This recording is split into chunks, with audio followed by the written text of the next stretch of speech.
And all right, you are live. Cool. Can you see my screen? Yep, I can see it. So the program that I created for the MVC is a login or create an account program where someone stores their account details in a file. So I created a main where the MVC really starts off. So it goes onto the controller. So I added a little bit of a catch here, just in case someone doesn't put in a 1 or 2. So if we go to the controller, I have these two big methods, the login process and account process methods. So for instance, in the login process, I ask the user to enter the file name. It then goes, I save the file is run through an array, a string array that is used, and it's read through, and it's determined what is inside that file, the first line and the second line. So the first line would be the username, and the second line would be the password, and then it matches it with what username and password the user entered. And if it is right, it will say it's user authenticated. If it's not, it will say access denied. The same for the account process, very similar, but this one you create the username and you create the password, and you assign it to a hash map, and you ask the user to enter a file name, and then it will output that that hash map and the user and password, and it will write it to the file. So in the model, I just used getters and setters for the username and password. And in the view, I asked the user to enter 1 or 2, whether they need to log in or create their accounts. So they say if the view choice is either, if it's equal to 1, it will start the login process. But if it's not, it will start the account process. So if I show you how it runs, so let's create an account. Let's go number 2, enter username, go Jose, and the password, say Isaac. Let's enter file name, so CIT6, for instance. Okay, so that's view has been updated. So if we go and enter number 1, so we're going to log in now, and I'm going to enter my file name, so CIT6, but I say my username is Isaac, and my password is Jose, it would say access denied. But when I run it over again, and I say the username is Jose and the password is Isaac, it says that the user is authenticated. Wow. So it's just a simple a login and create an account process. It's quite primitive because you use files and anyone can access the file, but it's just to show how data's gone through from the main to the controller, to the model, back to the controller, and out to the view. Yeah. And I have a question. Yes. So to store like the user ID and the password, what are you using? I don't know if I missed that one. Like, is it like stored like in memory or something, or is it being stored on a database, or I stored it on a file, just a normal file that the user enters. I'm not sure how to explain that a little bit further. That's fine. There's a Java. I'm not sure what you call that. But yeah, it's you're just storing it in the file as a plain text. That's why you said anybody can create the file. So and it's because you're using the hash map, it associates the the username with the password and on the same pair of values, right? Yes. Okay. Are there any other questions? Can you show the model and the view classes? Okay. The model class is just getters and setters. So I sent this through for the familiarity review, and I had the big methods over here, but because the big methods have the system.out_print, it's basically updating the view. So I had to change that, and Okay. so hopefully I still get basic. So you haven't get to basic like with what you have right now? No. So you said I was close, but I just Okay. needed to move this to the controller to output it. Oh, And the okay. view class, the view is just the choice. So you return the number which the user entered, and just to say that the view has been updated. Okay. Yeah. Okay. That's my my program. Okay. Thank you. Do you mind if I go, Isaac? Sure. Go ahead. I already find my program, but yeah, you go ahead and I'll Okay. can with the last one. That's fine. Let me share my screen. Application. Hey, where'd the application go? Oh, there you go. NetBeans. Okay.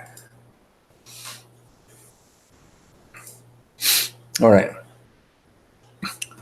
So I have, and the middle column window is do you guys can see it? Is it big enough? Yep. Okay. So in the middle is the controller, and on this side is the model, and on the other side is the view. And one of the key distinctions of the MVC model view controller is that neither the model or the view know of each other. So the view never calls the controller or the model, and the model never calls the controller or the view. So the controller is the one that links the two together. Is that right? Okay. Okay.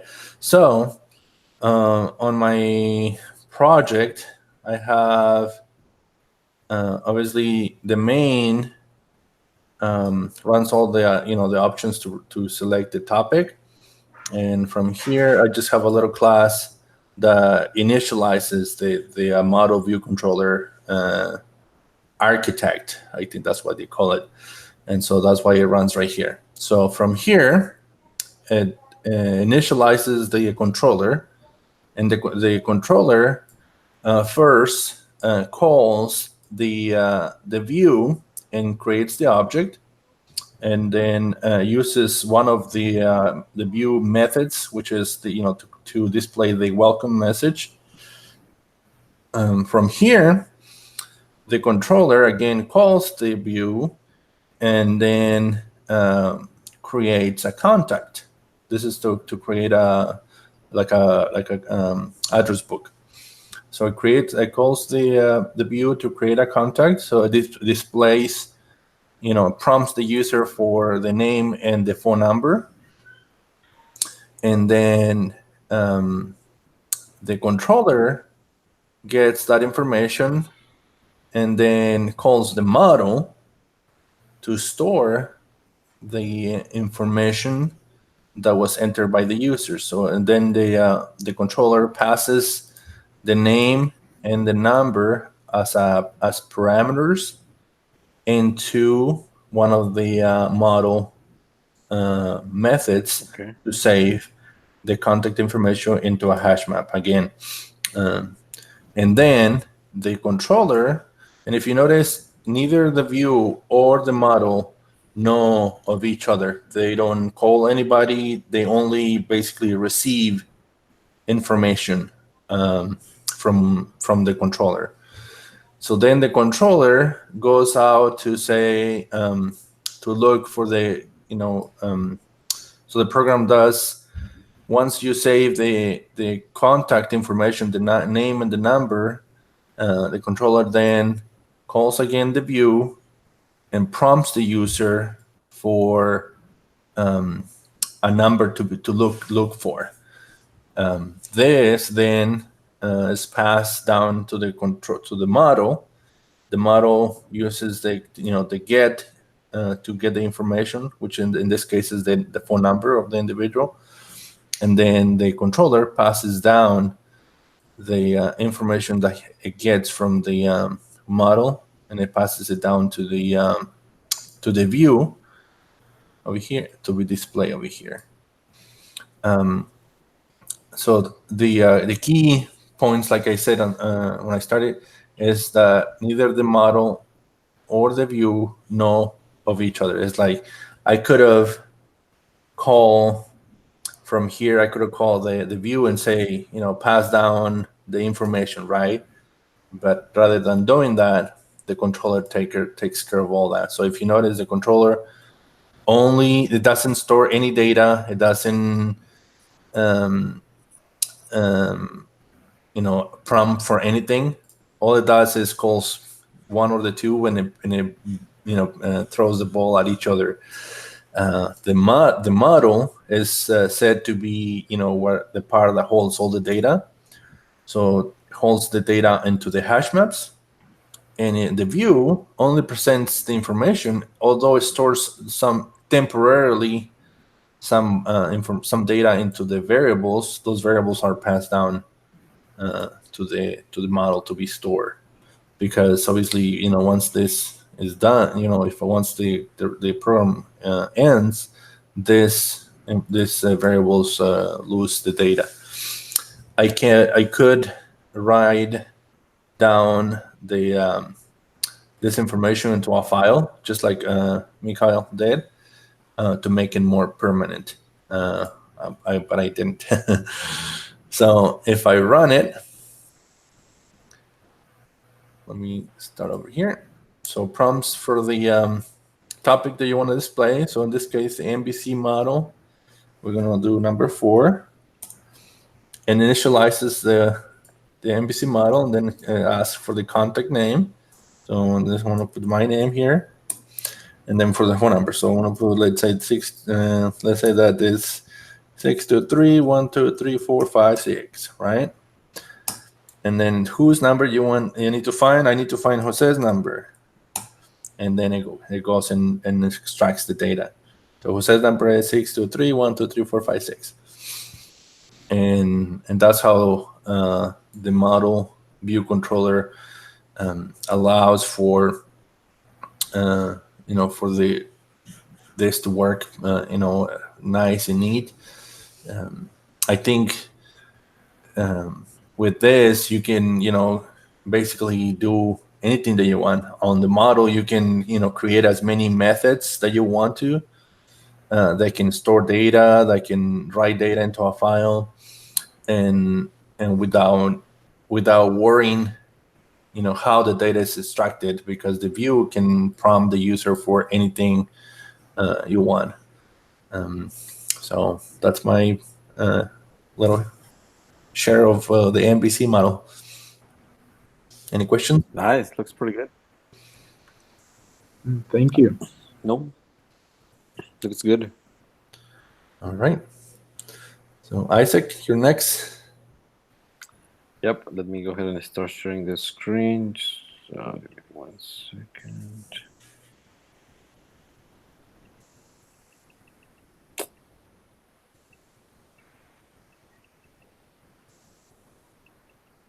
Okay, just bear with me, because for some reason my Safari is not letting me. Okay, 1 second. Oh yeah, you need to do Chrome.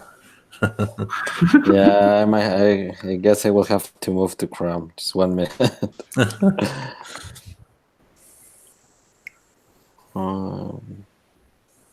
Okay, I will disconnect for 1 minute, Okay. And then I'll come back. Go ahead.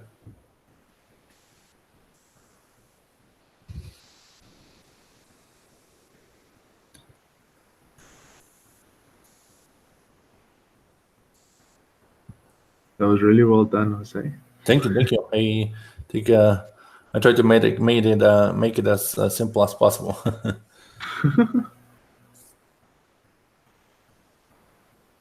All right, you're back. Okay.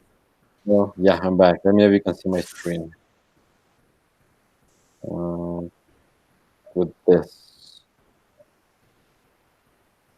Yep, I can see. Okay, so I'm still a little behind from you guys. So this week I've been working with threads. I've been like running a couple of tests, and so this is what I have so far. From what I noticed on the paper that we got for this specific activity, is that we were supposed to use more than one class. So right here, what I have is my main class, the Java threads, which extends to another class, so well, the threads. And let's see. So first of all, what I'm doing is to make a reference to the main thread. By doing this, I'm using the method, the main thread, which is being named right here. And I then retrieving the name of the main thread. To do this, I am using the getName, the main thread, that getName method, to be able to do it. And like as it's shown right here, it has like the main. So once that the thread has been created and assigned with a name, we go ahead and pull that name from the system. Then I'm going ahead and rename my thread in this case. So instead of being called main, I use the setName method to call it CIT360. And once again, I am printing out the name of the method now with the getName method of the thread. I'm sorry, with the getName method, which is right here, CIT360. And for what I was reading, there is like a priority on this type of threads, and by default, it's set to 5. So if we print it with the get priority, it's printing the number 5, and then I'm changing the priority of the thread. So to do that, I am using the set priority method, and I change it to 10. Right now, what I did is that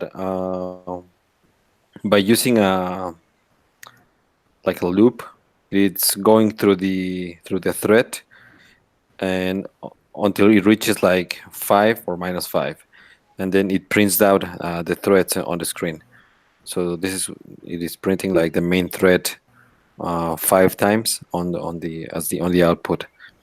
And the same type of configuration can be extended to a child thread. So right here, what I did is that I created a new thread, which is a child thread. And if I get the priority of this child thread, which is an extension of the main one, it's also set to 10, because it is like inheriting the priority from the main thread. And I can also change it to the minimum, which is 1, with the set priority one more time. And once again, what I did is that by using a loop, well, first of all, I started like the thread, the child thread, and then by looping through it, once again, like until it reaches like 5 times, I'm able to see like the output right here. So that's what I have so far for threads. That's what I'm going for right now. I will submit this, I guess, today and see how that goes. Any questions, doubts, suggestions? Yes, I have a question. So you said the priority is 5 by default? Yeah, that's what I was reading. Like if you don't make any changes and you just like use the get priority method to print it out, it will give you 5. So I guess the higher the number is, means that thread will go first than any other, right? Right. Okay. Yeah. Yes, I saw some examples too when I was reading for threads that so if you have a bunch of threads and you set one to be the number 10, that one will go first, and then the other ones wait until that one gets executed. Right. Okay. Yeah, that's how it works. Correct. And then also the other what I was interested in that I did not use on my code was the one where you change the name of the thread. That was really good. I didn't use that one at all. In fact, I didn't even know it existed.